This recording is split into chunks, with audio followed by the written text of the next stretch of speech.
cool. So we're going to label the tape really fast. Sierra 687 Papa Whiskey, turn right when able. It's December 28th. We're at Henderson. We're going to Lake Havasu for a burger. Run-up has been completed. We are holding short of 17 right at hotel behind a Aerostar. Cool. It's a nice. What's that? That is a nice plane. Yeah. All right, quick departure brief before we get too far ahead of ourselves. On departure, we're going to fly runway heading, and then we're going to find a low point in the saddle there. Okay. To cross to the other side of that mountain. Aerostar 51 Basically, we need to stay at 4,500 to avoid the Bravo shelf that we're in right now. Yep. And then the next brick is going to be 6,000 and then 8. We're only going up to 6.5 today. Correction, actually, on the way out, we're only going up to 5.5. We're going east, technically. Golf with information, Mike, VFR to Reno. So that's what we're going to do. We're going to stay visual. We're 1,200 on transponder.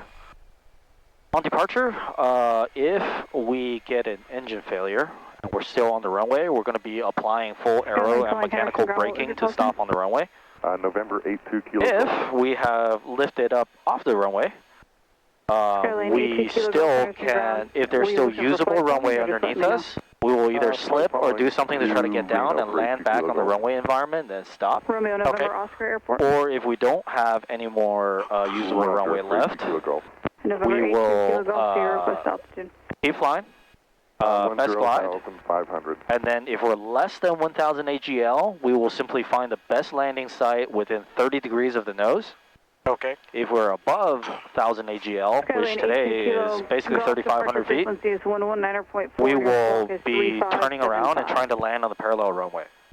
Which, because we're on 17 right, will be 17 left or 35 right. Right. Which means it will be a turn to the left. Besides that, if we do ditch, make sure you unlock the door, unlatch it and open it before we actually touch down, so it doesn't change shape and trap us. Yeah, makes sense. And if we need the fire extinguishers right there, if we have a fire, obviously mixture off, fuel off. So you pull everything back? Not everything. Or just mixture? So you actually pull the mixture back, and then you push the throttle all the way forward. Oh, okay. Because you're trying to burn off all the excess gas that's in the line. Oh, makes sense. And then, fuel selector goes off. Questions? Nope. Cool, departure brief complete. Tower, good morning. Aero 3287 Romeo, holding short of 17 right at hotel. Ready for departure.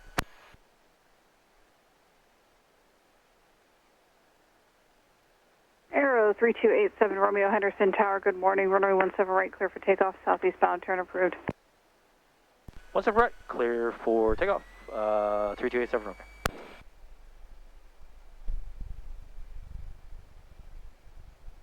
Alright, so fuel pump is going to go on, landing line is going to go on, mixture goes full forward, prop is full forward, approach lane is clear, runway 17 right is confirmed, find the center line,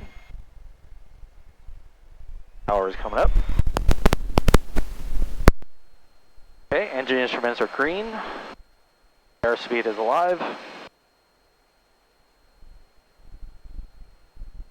We're looking for 65 miles per hour. Which is there.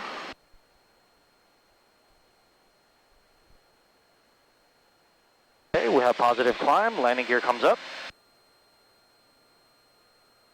We're actually just gonna chillax. Okay, gear is now up. We're on center line, we're now gonna just climb away.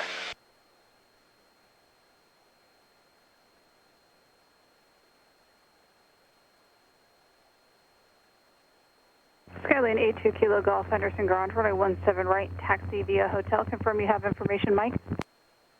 Wind coming from the right. November 82 Kilo Golf, runway 17 right. Henderson Tower, 4 Bravo, reporting midfield 17 left, for touch and goes, 4 Bravo. Skyline 244 Bravo, runway 17 left, clear touch and go. 17 right, clear touch and go, 4 Bravo.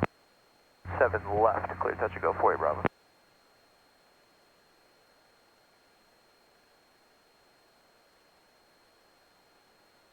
Skyline Skylane 82 Kilo Golf, you're going the right way. That taxi lane there is the ramp. Still take that all the way north.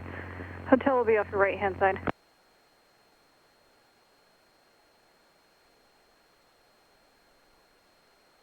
November 82 Kilo Golf, they should be moving him out of your way. If not, and you get too far up there, I'll change your taxi route.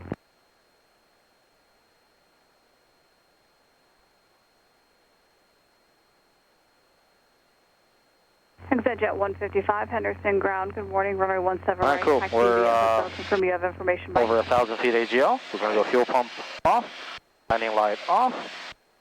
So this is the thing with complex airplanes with prop. When we pull our power back, the RPM is not going to change because of the constant speed propeller. So when we pull our power back, we're going to watch the manifold pressure.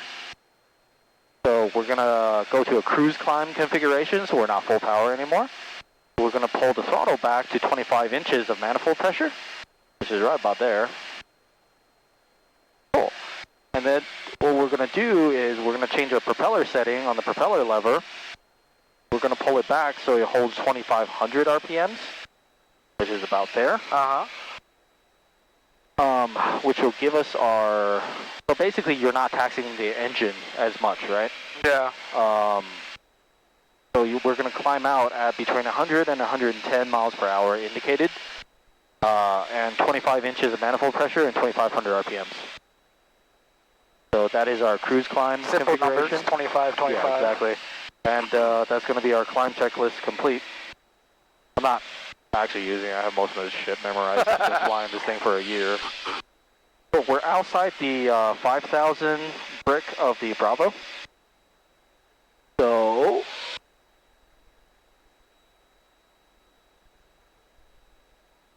we're going to continue our climb because we're through it. We're going to stop at 5,500. Henderson Tower, Skylane 82 Kilo Golf, holding short 17 right.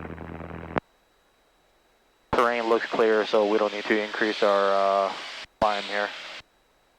We're flown out of the Henderson. I forgot about these mountains right here. Yeah, so if we look, there's just a low spot that everybody shoots for. So like kind of like in the middle right there? Yeah. Or, I mean, we could increase our climb and just go over to the right a little bit. Yeah. Or, I mean, I think we'll clear it now, but... Roger, thanks for asking. You know. Initial aircraft information, November is now current altimeter 3020.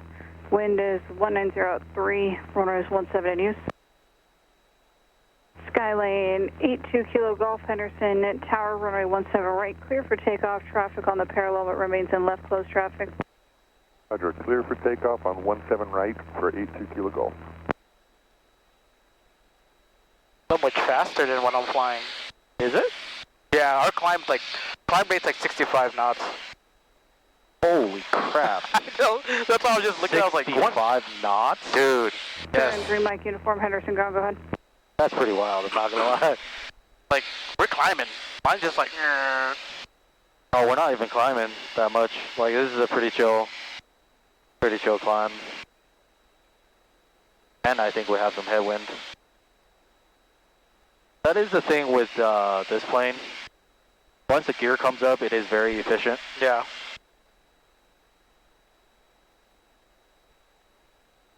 Only crappy part about this is the first version, so it doesn't come with autopilot. I was gonna ask you, do you hand fly this thing all the time? I do, dude. It sucks. It 119.4. doesn't suck. It makes you a better pilot. Right. It makes you so tired. That's the only thing I'm like, dude, sometimes I wish I was just in a light sport, doing like 70 knots across the ground with autopilot on. Yeah. Dude, building all sorts of hours. That's why I asked my CFI, I'm like, when we start doing my cross-country solo, I'm like, am I allowed to use autopilot or hand fly it? He's like, probably hand fly it at the beginning. He's like, you can, but I'm like, nah, I'd rather hand fly it. Wanna go check out the Hoover Dam? Sure.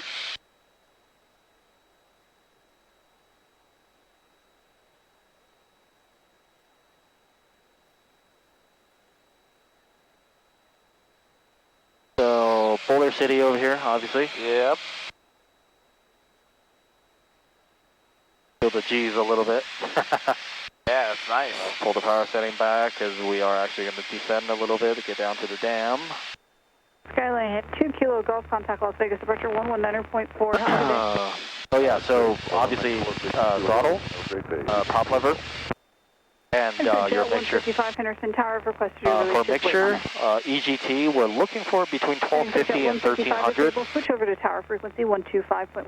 Got her up real quick because we're outside her airspace. But technically you're supposed to lean it until you get to peak EGT, and then I want to say is plus 100 for peak fuel efficiency, or plus 25 for peak performance. So just from experience is about, oh hello, there's an airplane about 2 to 3 o'clock inside of a mile, 500 feet above. Looking for traffic. There he is. Right there he is, yep. Oh, if you want to connect to the ADS-B receiver, just go to your Wi-Fi. Oh, okay. And you're looking for Stratix.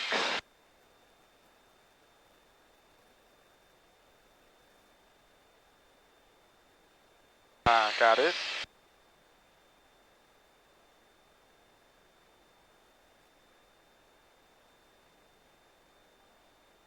Okay, additional traffic, 1 o'clock, mile, 1,100 feet below. So he's at least pretty separated from us altitude-wise.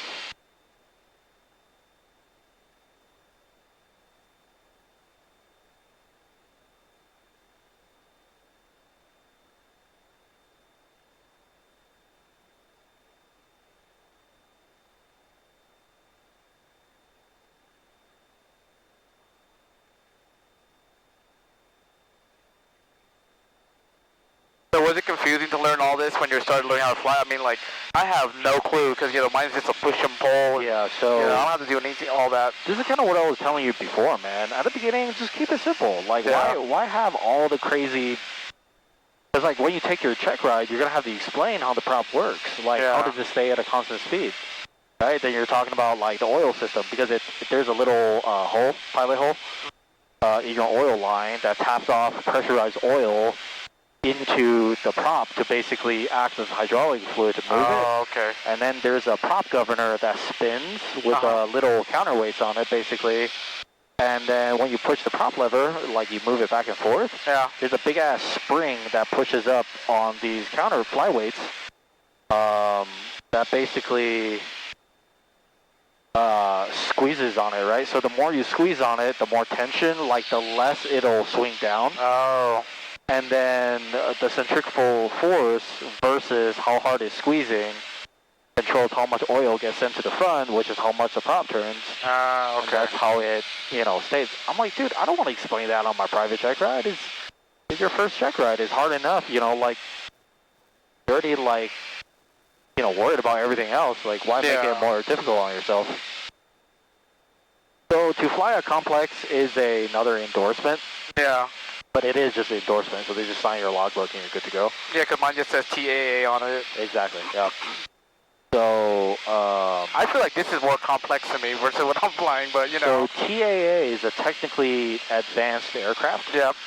And what you need for it is just autopilot and glass. Oh, okay. Has nothing to do with kind of the prop and everything like that, right? So the complex is retractable gear, constant speed prop, and flaps. I don't know why flaps is in there, but... Yeah. So constant prop and retractable gear is considered complex then? Basically, yeah. Oh, okay. Like, when you get into, like, the super new airplanes, with FADEC, I don't even think they have a prop lever or anything. They just move the... Right. The computer, the airplane kind of works out everything that it's supposed to do. Yeah. So you don't really have to mess with all that junk yourself. Oh, by the way, this is Boulder City.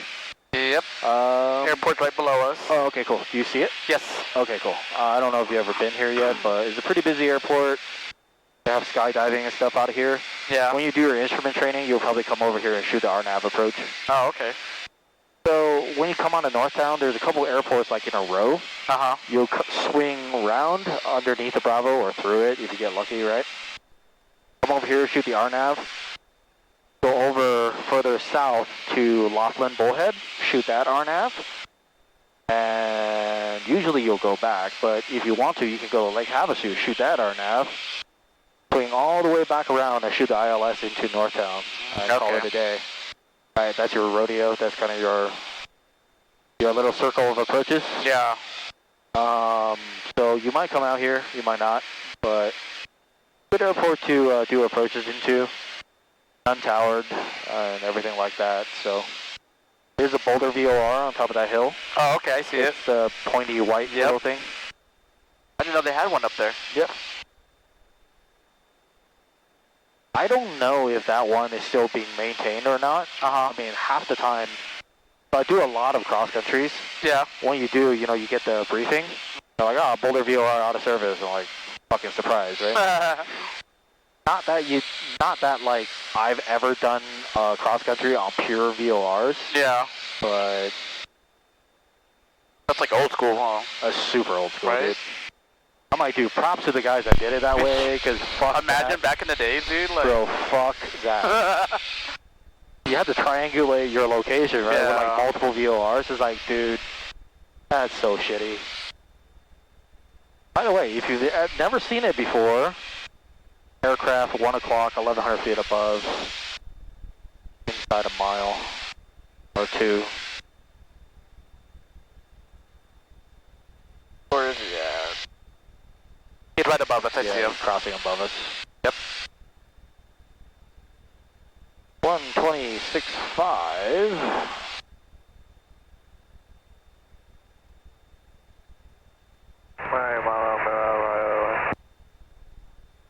Bro, what? So this is the frequency for the dam. 90% of the time, all you get is helicopters. Yeah. But if the helicopters are out and about, you do kind of sort of want to know where they are, which is where ADSB really comes in. So that you went to 120.65, right? Yep, 126.5. Oh, okay. Oh, I learned something new. Caution, high volume. Was it high volume tour? Yeah. Something. Interesting.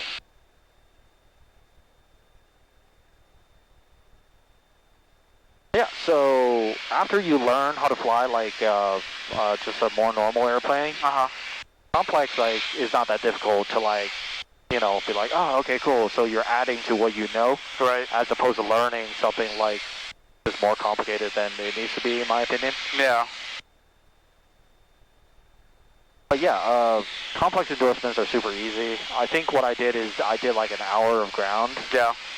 And all I did to study for it, not even gonna lie, I watched like YouTube for half an hour. Yeah. It's not that difficult, right? And then we went out to fly for about an hour. I already had my instrument. So we shot an approach and did some maneuvering and stuff like that. Constant speed props basically all work the same way, right? With the oil and stuff like that. But knowing kind of like how your landing gear works is pretty important as well, obviously. In this aircraft is a electric actuation. So this switch is all electrically linked to the power pack. But the power pack itself, the top part is obviously electric because that's the actuation. But what actually powers the gears is hydraulic. The brakes and the landing gear are the only hydraulic components of this aircraft. And the hydraulic basically holds the gear up. So if we were to accidentally lose hydraulic pressure, the gear should fall down and lock open, which is additional safety factor, obviously. And fun fact, makes your insurance cheaper. You're like, your plane is safe. Good. Yeah, man, there she is. Water level's getting low. It's stupid low, dude.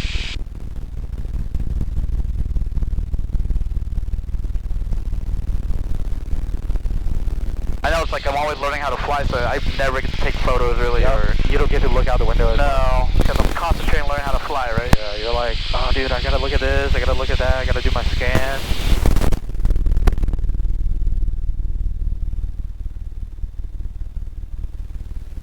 Dude, trust me, like, after you get all your, like, licenses and stuff, and you're kind of, like, time building or whatever, you gotta take the time to enjoy it. Yeah, definitely.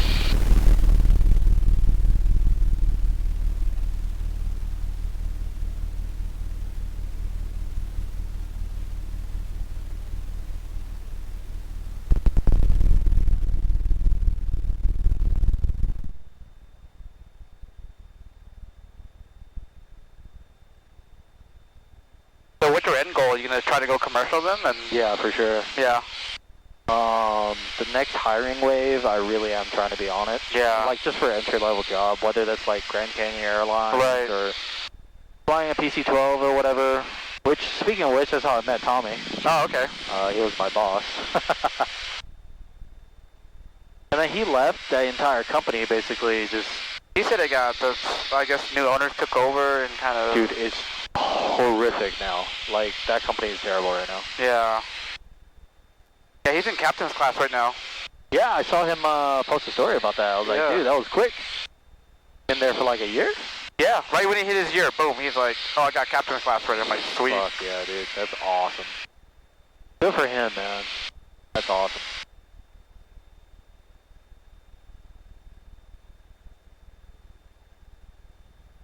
So like, you just gonna follow the river down, basically, or? Basically.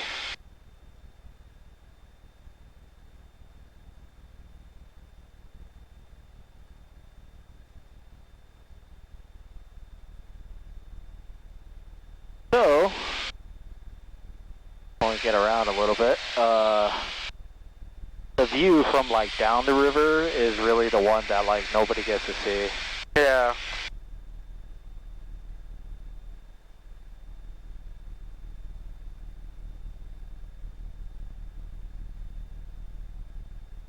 Oh, yeah, if we were during the summer, we went to Havasu and had the burger at Hangar 24. I was like, ooh, this place is fire. I've never done it yet, but when you go with your other pilot friends, you get to have beer there. I know. Been looking forward to that for a while. I told my CFI, I was like, bro, how are you going to take me to a brewery and I can't even drink? Yeah, I know. Such a tease, right? Fucking sin right there, dude.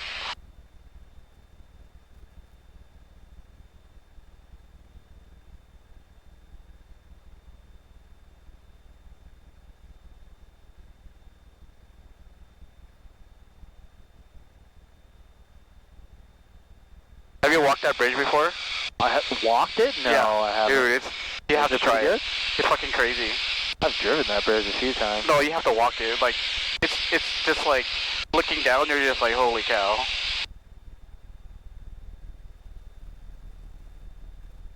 It's crazy.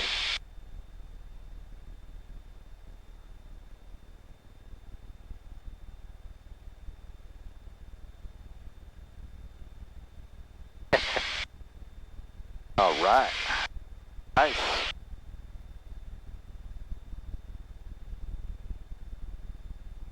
That is pretty cool.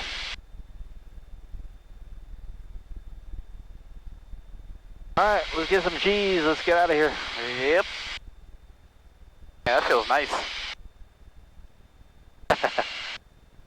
Yeah, she gets around a little bit.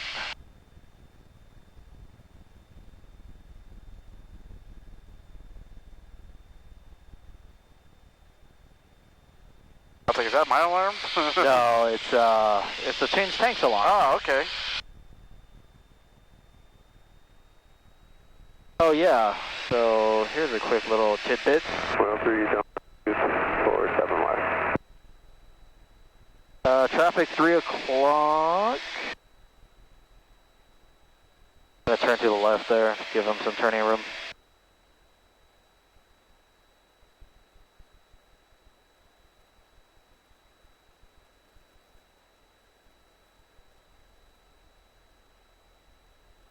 Anyway, so here's a little tidbit.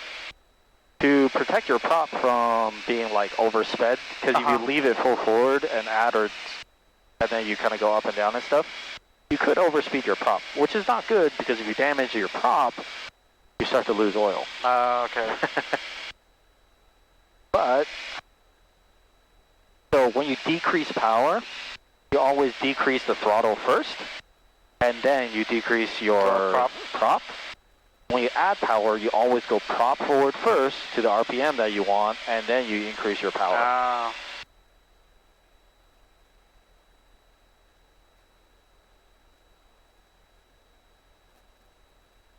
Okay, dude, what the...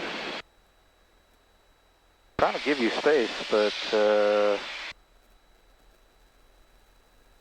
not helping me help you there, buddy. 9742 Delta. I wonder if he's a helicopter.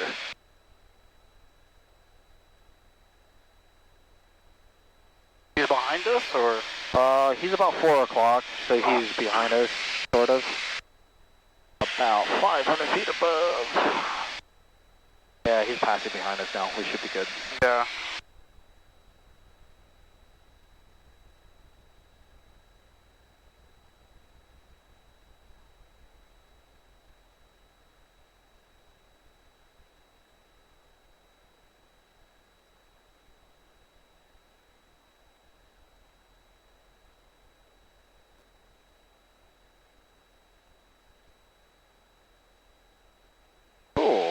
We're at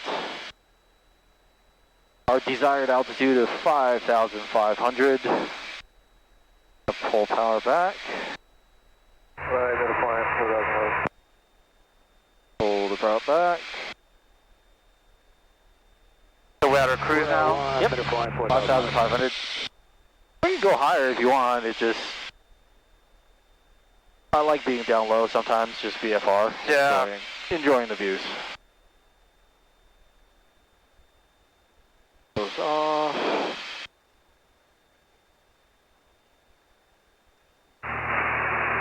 Canyon view 77, Hacienda for the dam 5,000. That's a helicopter. 52, Hacienda for the dam 3,100 descending. Go. Man, I appreciate you taking me up, man. Hey, it's no problem. I was like, this guy's always flying. I try. Yeah, it's just time building, man. It's the best way to do it when you own your own aircraft. That's why it's like, you know. Yeah. I got really sick and tired of like, oh, dude, I know you booked from whatever time to whatever time tomorrow, but you know, so and so has a check ride coming up. That takes you know precedence over everything. Yeah. It's like, I get it, because I did that to somebody on my check ride. But I'm like, at the same time, I kind of just don't care. Yeah. Or like, oh, sorry, I know you booked the plane, but we forgot to like, you know, down it for maintenance, but yeah, we gotta, whatever. I'm like, bro, I'm paying all this money, like, and then I was kind of like, I can't fly at the frequency I want to maintain a proficiency that I want to. Yeah. Because I'm like, I just don't have that much money. Holy shit, like. And it feels like half the time I'm just relearning stuff that I've already learned, or sharpening up my skills again. I'm like, dude, I just end up flying like 1,000 laps in a pattern, you know, every other week because I needed to.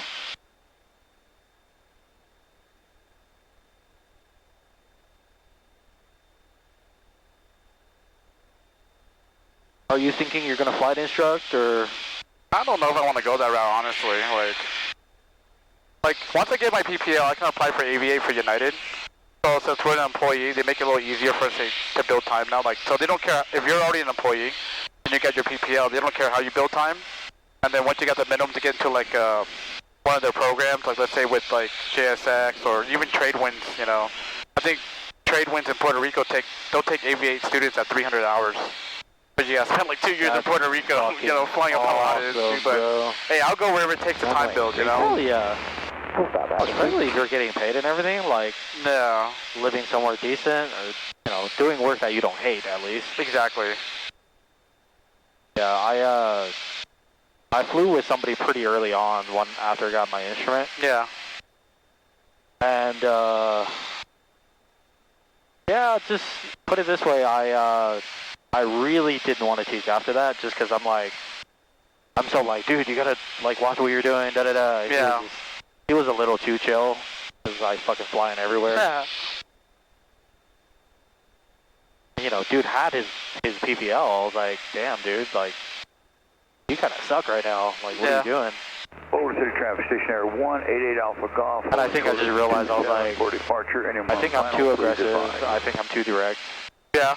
I don't, like, I don't think it'll work out. Yeah, I just feel like being a CFI, you gotta have lots of patience, you know. 88 Alpha Golf. It's not like you're like teaching someone how to drive a car, you know what I mean? It's like... Crosswind departure to the south. It's like somebody trying to kill you all the time. Yeah. All day, every day. It's like, I don't know if I'm game for that. Folder transmission, say it again, please. Fabian 44, taxi, company parking. But also, I'm like, I don't want to make aviation like a big ass pyramid scheme. Yeah. You learn and then you have to teach other people. Yeah. Like that's kind of bullshit, dude.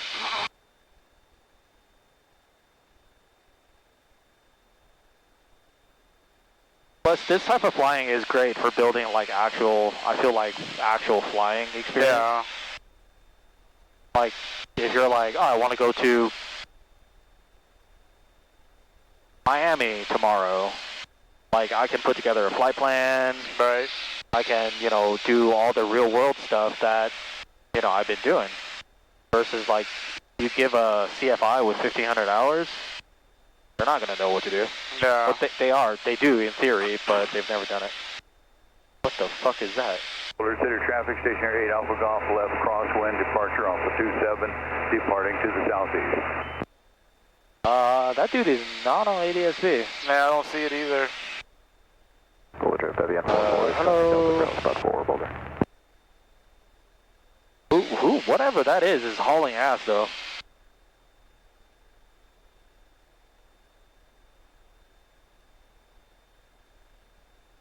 Good thing we don't live in New Jersey or I'd have to call it a UFO. Right? Damn, yeah, that thing's hauling. Yeah.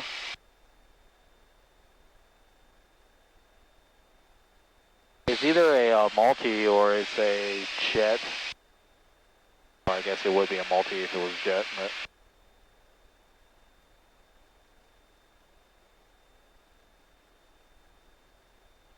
So you feel like the cost of ownership is not that bad, owning your own airplane as far as like... depends on which way you go about doing it. If you're like me, and you're trying to buy like the most airplane for your money, you're going to run into the same problems that I've had. Yeah. Which is, yeah, you got the most airplane for your money, but he's going to end up being old. Which is fine, but it just, you got to understand the maintenance aspect that comes with it. Yeah. Like, you touch one thing, the three things around it are all going to break because it's so old. But, yeah, man, it's, or you could be like that lady that